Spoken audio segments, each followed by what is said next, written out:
我係嗰個人彭經理，今日又帶大家中意嘅光大錦繡山圖。哇！呢、個壯闊嘅光景，哇真係好靚啊！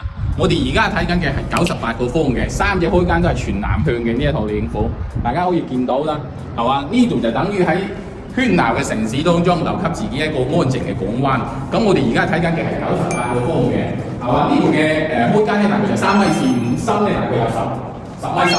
係嘛？大家可以見到啦。我哋而家嘅咧係 U 型嘅廚房，咁樣就等於喺煮飯嘅時候，家人依然喺呢一邊係冇受影響嘅，冇受任何影響嘅呢個客廳，係嘛？動靜皆宜嘅呢一度。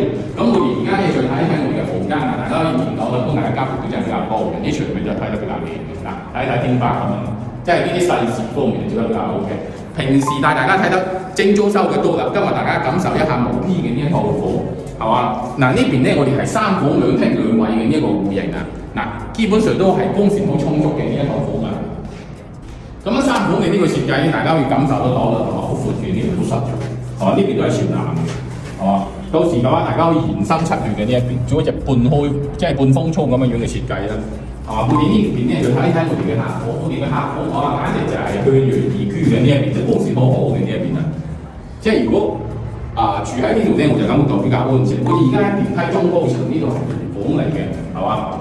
嗱，細戶型嘅光景房，即係買幾多套？之前好多人朋友就諗彭經理就話，即係裝修咧，大家講得啱心水，或者打第一套冇 P 嘅，聽到大家啱心水嘛。